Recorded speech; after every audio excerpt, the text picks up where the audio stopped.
Last night in California, when I arrived at the remote cabin I had booked through Airbnb deep in the woods, it was a large Victorian-style mansion with a wraparound porch and a creaky front gate. The house was dark and silent, except for the sound of the wind whistling through the trees. I took a deep breath and opened the front gate.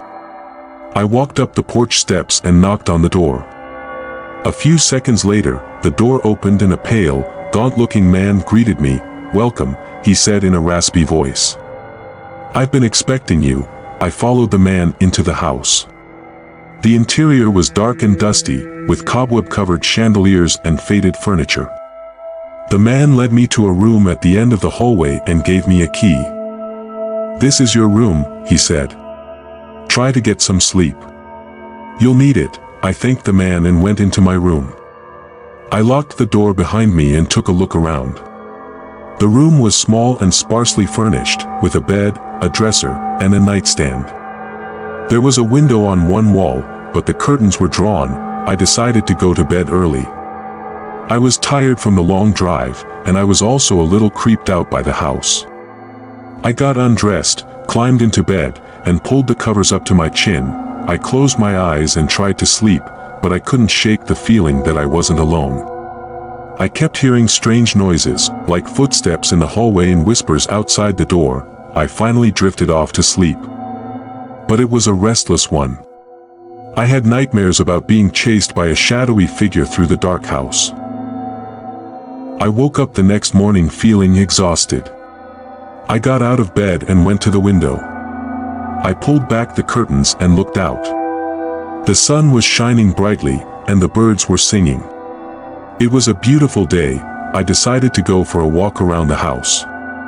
I explored the empty rooms and hallways, but I didn't see anything unusual.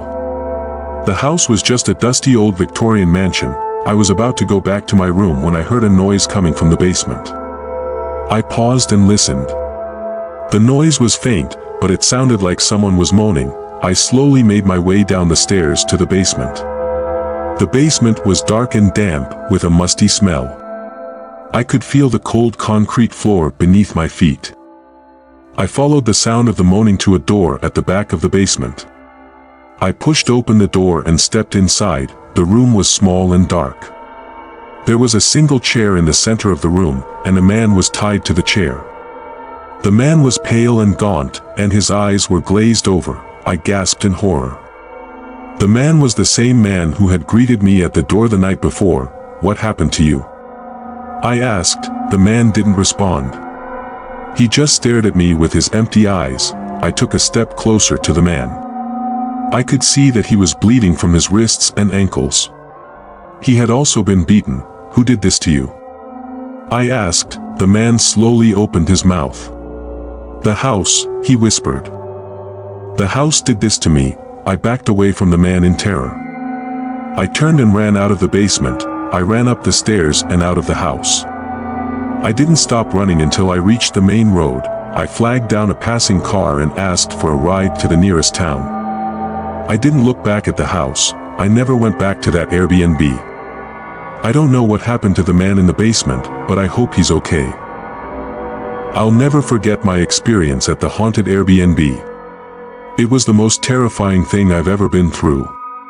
But it also taught me a valuable lesson: never underestimate the power of a haunted house. Thank you for watching. If you enjoy watching these true scary stories, kindly subscribe and stay tuned to our channel.